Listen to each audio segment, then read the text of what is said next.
Welcome to One Word a Day. I'm Sophie, your pilot into the universe of Chinese. Let's continue our discovery journey of ancient Chinese characters that possibly emerged from the Paleolithic age, that is, caveman, hunter-gatherer age.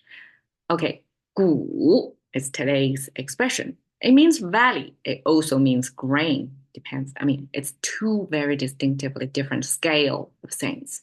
Valley is the environment that we live in, we farm in, but 谷 is the result. The grains are the result of what edibles, small enough, is edibles.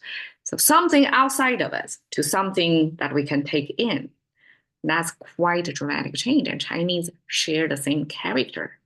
And I think Chinese actually, it's my imagination, okay, could possibly see, even if it's a different scale of things, it's a life environment and turned into life supporting nutrition.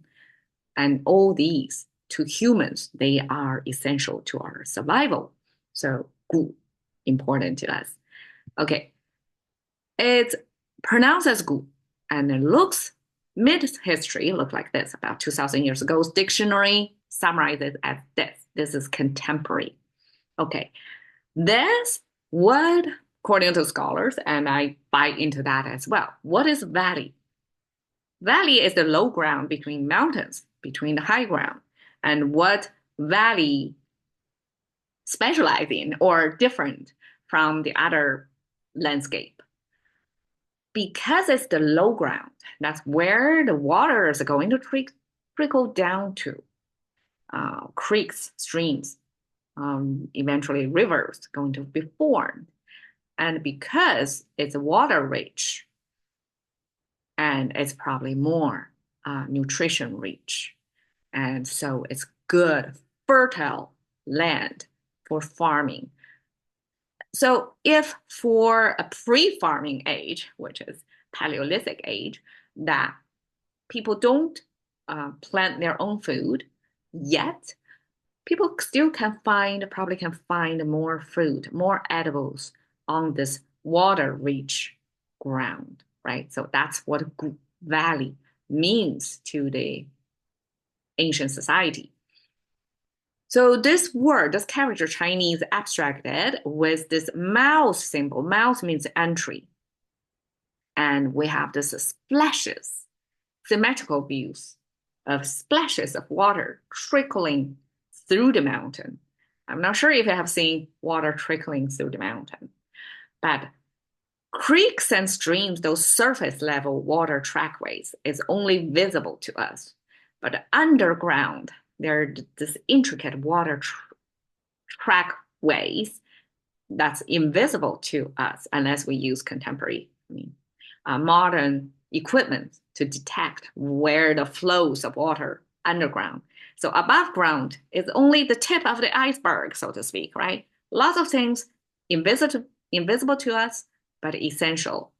Or that probably is the majority of how water travels through the mountains. It's not on the surface, it's underground. And here is a way to express how water trickling down, dripping, dropping, and it may be at some point on the waterways above and below. So it's kind of like a weaving through the mountains, right? I would imagine. They haven't seen, but I do firsthand see how water through the mountain when we have the mountain road built.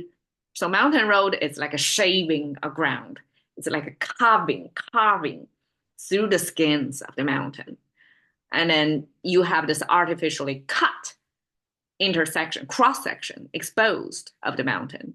And through that cross section, sometimes you can come across such waterways. That's where water travels through the mountains, through the cracks in between solid grounds. So there are this tiny little trackways. I mean, may not be so tiny, but it's trickling down. And at that point, you can see water travel exposed. And it looks like a spring or, a water pool out there in the mountain. So water have been traveling through the mountains above or underground to us. And this is a Chinese capturing of what valley to them. That is the entry to water. That's how you can access water by going to that low ground where it collects water. Okay, 进退维谷 is a Chinese expression to say dilemma. Dilemma in English, it's just dilemma. You just memorize it as D probably is diversify or diverge. I'm trying to imagine. And then lemma probably is some problem set, problem solving, or theory. You have some, at some point, you have this fork of road thing, and that's dilemma. Well, in English, in Chinese, we have 进退维谷, meaning we only use a forward walking or backward walking. So you only have two-dimensional, two directions here. This bi-direction, forward, backward, and then 维谷 means regardless if you're going forward or backward, you are going to see the valley down there. And here, 维谷, according to scholars, because nobody can figure out what wei is, wei in English, in Chinese originally means dimension.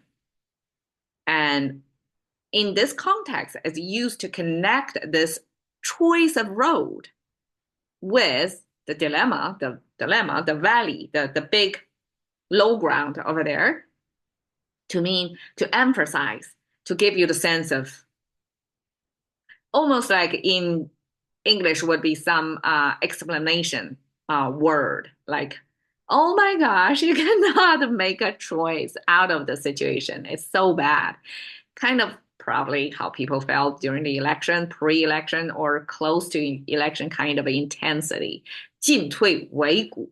And this way then is the emphasize, is you don't really have choice. Either going forward or backward, you are going to face your valley. And a valley here, instead of a nutrition rich, fertilized, hunter-gatherer, happy Eden place, this valley here actually could mean a trap because it's a low ground, right? It has low visibility. You're basically trapped in between the mountains. So 进退维谷 describe this dilemma. You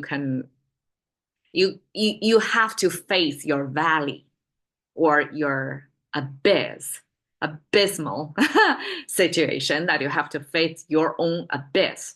Either you go forward or backward. 五谷杂粮, 5 grains and motley food. 粮, 粮 is a type of a grain, collective, almost like a rice, because rice is the main grain that Chinese consume, but we have other like millets or other types of, I cannot differentiate either. But ancient times, there are motley of grain food, different carbs, right? Comes in different formats, different plants.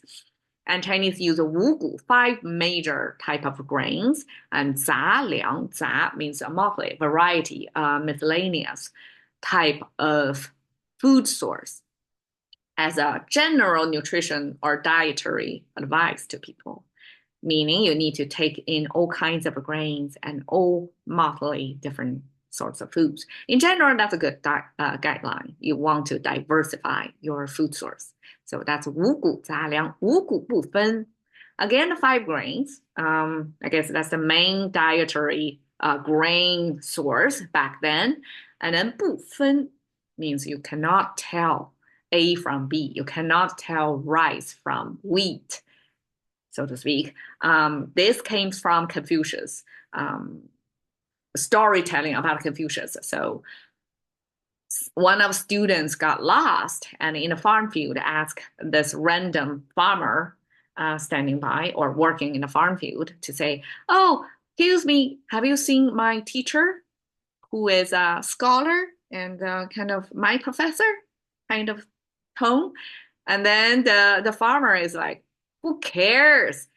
For people who cannot tell rice from wheat, 五谷不分, like how would you even call that a professor?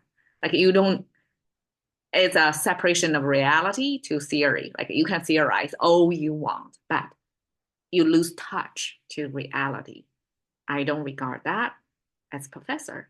So that's the attitude from that story. And this is the origin of the 五谷部分 until today, because most of us, me, I regard myself as knowledge worker, right? I don't ever work in a farm field. I couldn't tell. If I go to a farm field, I couldn't tell what it is growing in there. So for me, I'm definitely 五谷部分, and I guess many of us are guilty of that, right? We lost touch to agriculture, to the ground, to the growing things in there. We just see the end delivery form in a package. We don't know originally how it looks. So 五谷部分 is guilty for all of us. All right, so this is how value will look, and this is how Chinese conceptualize value that's essential to our being. Thank you for your time. See you next.